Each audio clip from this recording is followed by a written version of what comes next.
Kebaikan Tuhan itu adalah bagi kita semuanya. Tidak ada yang lebih baik daripada Tuhan, itu bagi Daud dan juga bagi kita pada hari ini. Kalau kita mencari kebaikan pada manusia, biasanya itu tidak semuanya adalah kebaikan ontologis. Tidak semuanya adalah kebaikan yang berasal dari Allah. Tetapi kebanyakan adalah kebaikan eksistensialis, yakni kebaikan yang bisa dipoles, yang bisa dipelajari, dan kemudian bisa dimanipulasi. Nah, sedangkan kebaikan yang asali, kebaikan yang sungguh-sungguh sejati, murni baik itu adalah berasal dari Tuhan.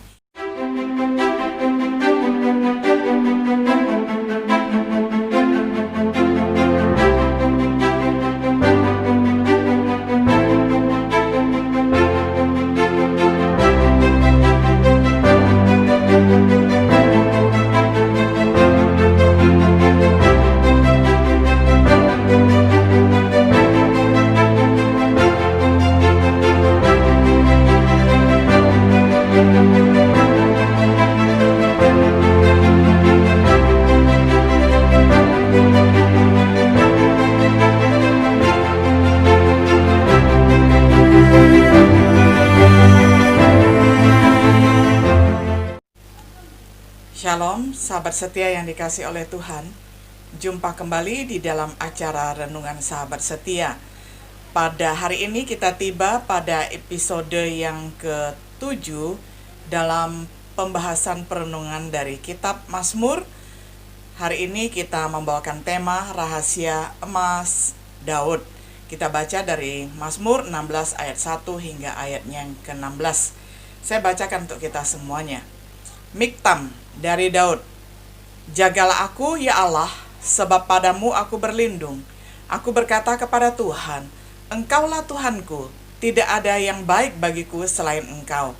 Orang-orang kudus yang ada di tanah ini, merekalah orang mulia yang selalu menjadi kesukaanku. Bertambah besar kesedihan orang-orang yang mengikuti Allah lain. Aku tidak akan ikut mempersembahkan korban curahan mereka yang dari darah, juga tidak akan menyebut-nyebut nama mereka di bibirku. Ya Tuhan, Engkaulah bagian warisanku dan pialaku. Engkau sendirilah yang meneguhkan bagian yang diundikan kepadaku. Tali pengukur jatuh bagiku di tempat-tempat yang permai. Ya, milik pusakaku menyenangkan hatiku. Aku memuji Tuhan yang telah memberi nasihat kepadaku. Ya, pada waktu malam hati nuraniku mengajari aku. Aku senantiasa memandang kepada Tuhan, karena Ia berdiri di sebelah kananku. Aku tidak goyah. Sebab itu hatiku bersukacita dan jiwaku bersorak-sorak. Bahkan tubuhku akan diam dengan tentram. Sebab Engkau tidak menyerahkan aku ke dunia orang mati dan tidak membiarkan orang kudus-Mu melihat kebinasaan.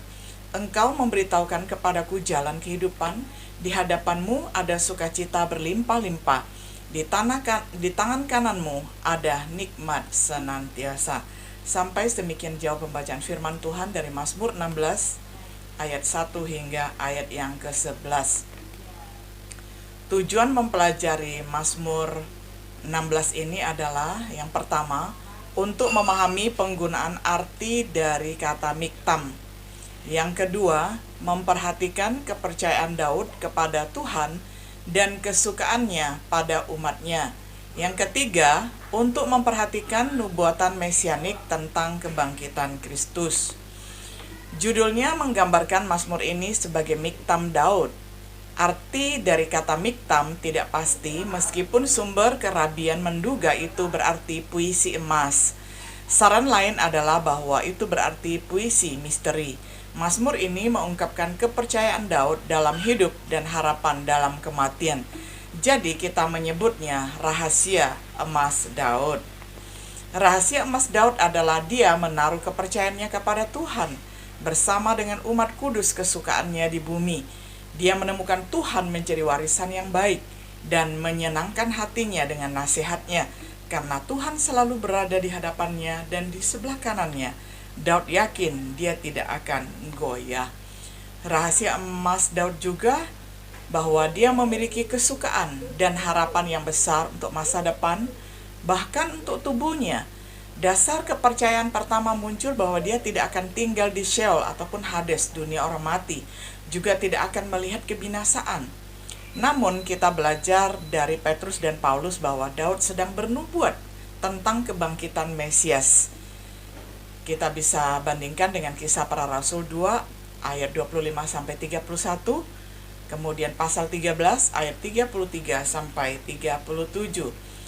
Jadi Mazmur 16 ini adalah Mazmur tentang bagaimana Daud menubuatkan bahwa Yesus bangkit dan dia juga sebagai umat kudus Tuhan memperoleh kebangkitan di dalam masanya nanti ketika Tuhan Yesus datang kedua kali dan membangkitkan orang yang percaya dan juga orang yang tidak percaya.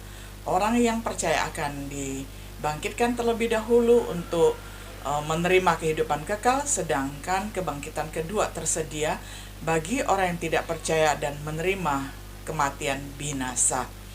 Tentu saja kebangkitan Yesus memastikan hal itu, dan Daud juga akan dibangkitkan dari antara orang mati, yang juga menjadi dasar pengharapan kita.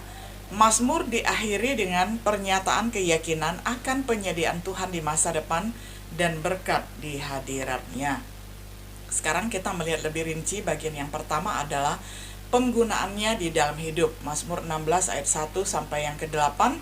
Tuhan adalah Tuhan Daud dan juga Tuhan kita.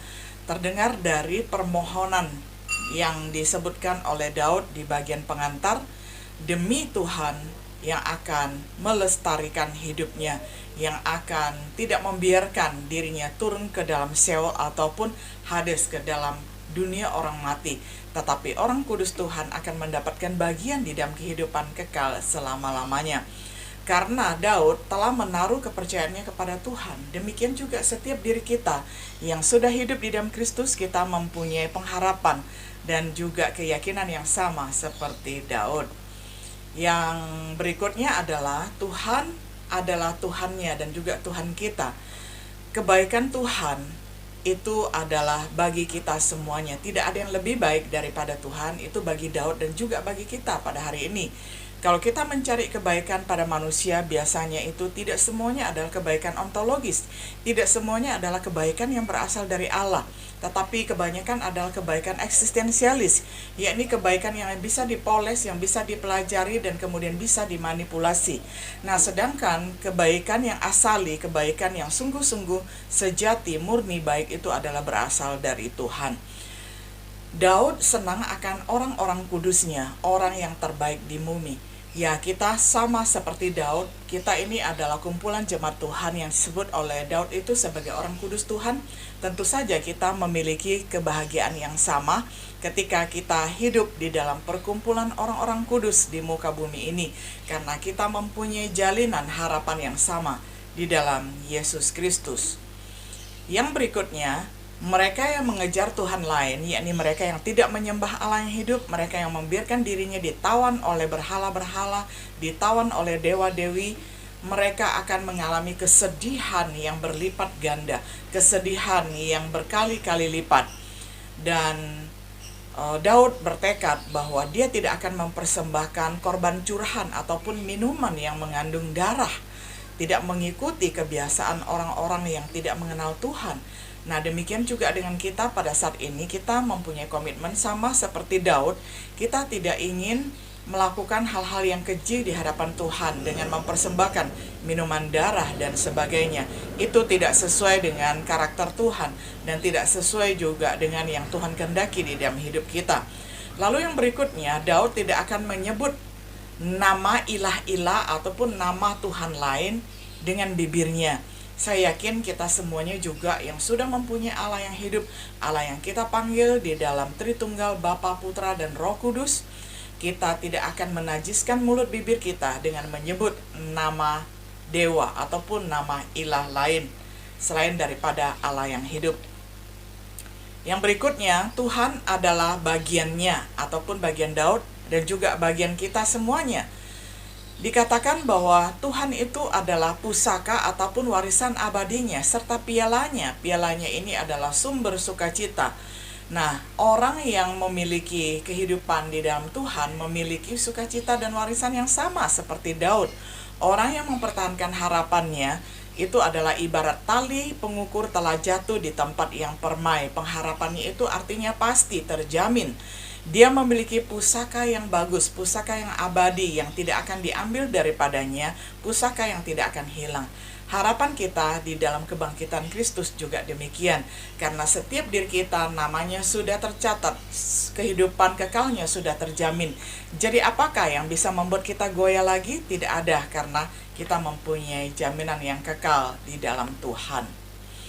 Tuhan adalah kekuatannya. Di dalam ayat yang ke-7 sampai yang ke-8, Daud sangat yakin bahwa Tuhanlah yang menjadi kekuatannya, karena orang yang diberkati dengan nasihatnya dan petunjuknya di hati di malam hari. Artinya firman Tuhan mengajarinya siang dan malam, terutama di malam hari ketika dia mereview ulang semua perjalanan hidupnya dari pagi, siang, sore, dan pada malam hari firman Tuhan mengajarinya di dalam batinnya. Jadi alangkah kita yang sama seperti Daud mendapatkan firman Tuhan yang hidup itu, yang mengajari kita bertumbuh, yang mengajari kita hidup bijaksana. Alangkah kita menjadi orang yang berbahagia, orang yang dewasa di dalam Tuhan, karena firman Tuhan yang kita terima itu tidak akan tinggal sia-sia, tetapi akan menumbuh kembangkan kerohanian kita ketika kita merenungkannya siang dan malam. Yang berikutnya, orang yang telah dia taruh di hadapannya, di tangan kanannya, dia tidak akan goyah. Kita adalah kumpulan orang-orang yang sudah ada di tangan kanan Allah, orang yang telah dia selamatkan, dan itu adalah sukacita yang sangat besar. Karena siapa yang ada di dalam tangan Allah tidak akan pernah dapat dirampas oleh siapapun, dan itu adalah jaminan yang tidak dapat dibeli dengan asuransi apapun yang berlaku di bumi ini. Sahabat setia yang dikasihi oleh Tuhan, kita bersyukur mendapatkan pengharapan yang begitu mulia di dalam Tuhan. Dan bagian yang kedua, Daud juga menyatakan bahwa ada harapannya di dalam kematian. Mazmur 16 ayat 9 sampai 11 dikatakan ada sukacita dan jaminannya di ayat yang ke-9. Hatinya senang karena mendapatkan kemuliaannya. Mendapatkan kemuliaan Tuhan itu adalah sumber sukacita yang besar. Walaupun pada satu saat tubuh jasmani kita akan mati, tetapi itu di dalam kematian orang yang benar, yakni bertumpu pada pengharapan bahwa satu saat Tuhan akan membangkitkan kita dengan tubuh yang mulia sama seperti tubuh kebangkitan Tuhan, dan kita akan memerintah bersama-sama dengan Tuhan Yesus. Itu yang membuat hati setiap orang yang percaya kepada Tuhan tidak takut kepada kematian, tetapi malah mengharapkan dan malah menantikan hari kemuliaan itu tiba.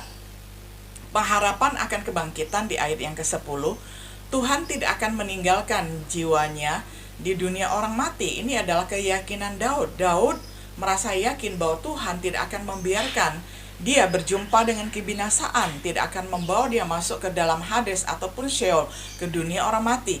Tetapi Tuhan akan membangkitkannya dan menerima hidup yang kekal bersama-sama dengan semua orang kudusnya. Ini menjadi pengharapan bagi kita semua. Tuhan tidak akan membiarkan orang-orang kudusnya melihat kebinasaan. Ini adalah jaminan Tuhan bagi kita semua. Orang yang sudah diselamatkan tidak akan dimasukkan ke dalam neraka, tetapi kita memperoleh kepastian di dalam surga. Karena surga itu adalah tempat yang permai, surga adalah tempat yang mulia, tinggal bersama-sama dengan Tuhan selama-lamanya. Yang berikutnya, antisipasinya di masa depan, ayat yang ke-11. Tuhan akan menunjukkan jalan kehidupan kepadanya.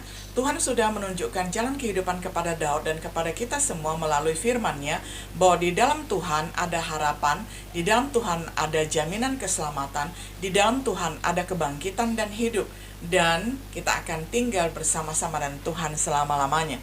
Di hadapannya, di hadapan Tuhan ada sukacita yang penuh. Itulah keindahan yang sangat permai yang membuat jiwa ini tentram, yang membuat jiwa kita mendapatkan kelegaan selama-lamanya. Di tangan kanannya ada kesenangan, ada sukacita, ada sukacita yang besar, ada kegembiraan, dan ada sukacita surgawi selama-lamanya. Kesimpulan, rahasia emas Daud berintikan pengharapan kebangkitan setelah kematian. ada kehidupan kekal setelah kematian. Dan itu bukan hanya harapan Daud, tetapi harapan kita semua. Dan harapan itu dilandaskan pada janji-janji Tuhan sendiri, pada firman Tuhan yang pasti ya dan amin. Dan itu pasti digenapi karena Tuhan tidak pernah ingkar janji. Janji Tuhan pasti tepat pada waktunya. Sebagaimana Daud yakin memiliki kehidupan kekal di dalam Tuhan, demikian juga setiap pribadi kita yang sudah diselamatkan oleh Tuhan Yesus Kristus. Kita juga mempunyai jaminan keselamatan yang pasti. Dan satu saat kita akan berkumpul bersama-sama dengan Tuhan selama-lamanya, dan bersama juga dengan orang-orang kudus yang Tuhan selamatkan selama-lamanya di surga. Sahabat setia yang dikasih oleh Tuhan, betapa rahasia emas Daud ini menjadi rahasia kita bersama, menjadi rahasia umum bagi orang yang ingin mengetahuinya, bahwa ada kehidupan setelah kematian, bahwa orang yang percaya kepada Tuhan Yesus tidak akan dibiarkan untuk mati binasa, tetapi beroleh hidup yang kekal. Kiranya kita boleh mengabarkan berita sukacita ini kepada segenap bangsa dan kepada segenap bahasa.